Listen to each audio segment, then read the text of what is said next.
बहड़िया परिवार को बहुत बहुत साधुवाद है, जिन्होंने भगवान की अविरल भक्ति की कथा को रखकर संपूर्ण विश्व में प्रसाद की महत्वता को जानने का मौका दिया। क्योंकि एक प्रसाद की महत्वता क्या होती है, प्रसाद क्यों लगाया जाता है, उस प्रसाद को क्यों पाया जाता है, उस प्रसाद को क्यों लाया जाता है, यह हमको शिव प्रसाद शिव महापुराण की कथा से श्रवण करने का सौभाग्य मिला।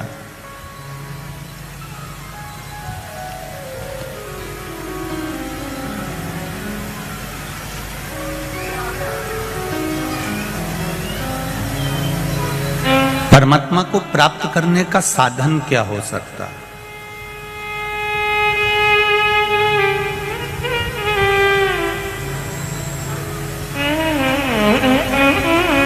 पूरा जब ये मन भटक जाता है, ये मन जब विचलित हो जाता है, तब परमात्मा के चरणों में कैसे पहुंचे?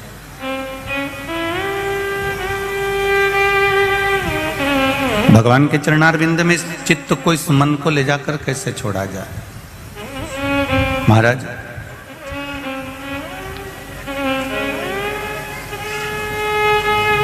गोपियों के रोम रोम में श्याम है, हनुमान जी के रोम रोम में राम है, और शंकर भगवान को एक लोटा जल चढ़ाने वाले के रोम रोम में मेरा महादेव समाया हुआ होता है।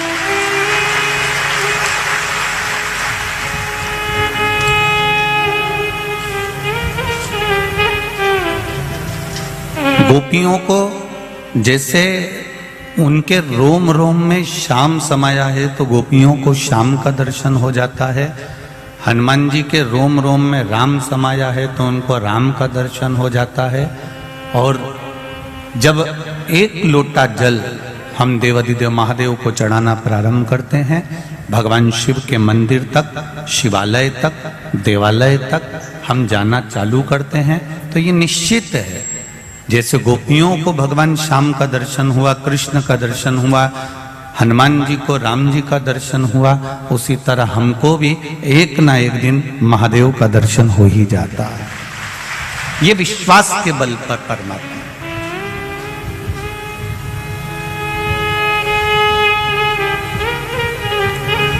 फौज में नौकरी शरीर देखकर होती है,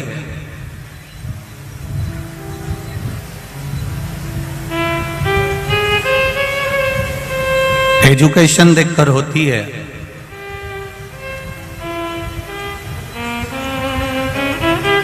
पर भगवान के भक्त की जो नौकरी है,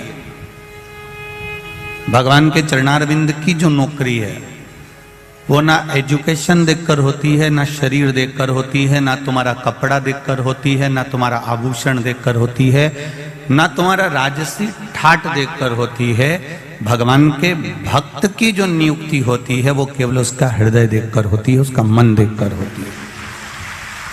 उसके मन के सिवाय वो कुछ नहीं देखता। निर्मल मन सो मोहि पावा, मोहि छल छिद्र कपट ना भावा।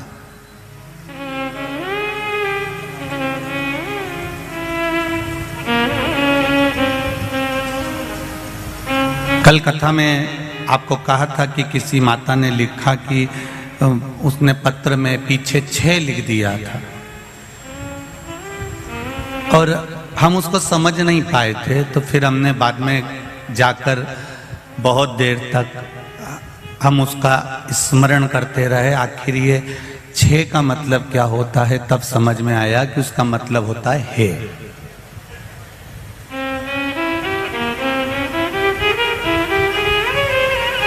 अब एक बात निकालने में आई कि आखिर गुजरात वालों ने ये 6 कहां से निकाला।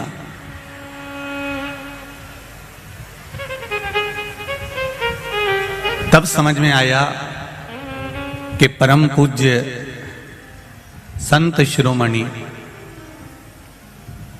बैकुंठवासी भागवत के रसिक श्री रामचंद्र जी डोंगरे जी महाराज ने भागवत जी के महत्तम के 6 शब्द को यहां लेकर आए हैं। तब समझ में आए। भागवत जी के महत्तम में, श्रीमद् भागवत के महत्तम में 6 अध्याय हैं और वो पूरे की पूरे 6 अध्याय ये कहते हैं कि आत्मदेव की कथा में ये वर्णन किया कि भगवान है। पूरे महत्तम में एक बात कहते रहे कि भगवान है, भगवान रहेगा, भगवान है। पूरी भागवत के महत्तम में 6 अध्याय में हर अध्याय में भगवान के होने की उपस्थिति को दर्शाया गया है कि भगवान है। तो वो जो 6 अध्याय हैं उन 6 को यहां लाकर रख दिया। इसका मतलब है कि हमारा पति 6 मतलब है। अब समझ में मेरे को अच्छे से आ गया। अब गुजरात वालों गड़बड़ी नहीं होगी हो। अब समझ में आ गया कि है 6 मतलब है।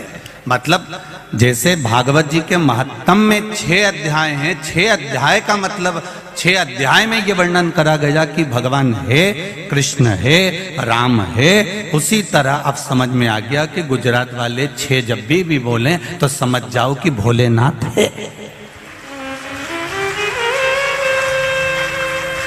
अब इनका 6 केवल अकेला नहीं रहा, अब ये प्रूफ हो गया, ये बिल्कुल प्रमाणित हो गया कि भगवान फिर है, बोल दिए 6 भगवान 6 मतलब भगवान अब 6। अब ये निश्चित हो गया कि मेरा देव अधिदेव महादेव 6। बस इतनी सी बात अब मेरे को गुजरात से मिल गई है। अब मैं इसको कहीं पे भी ले सकता हूँ। अब अपने को अच्छे से मिल गया। धन्यवाद गुजरात वालों को जिन्होंने मुझे सिखा दिया, बहुत बहुत धन्यवाद।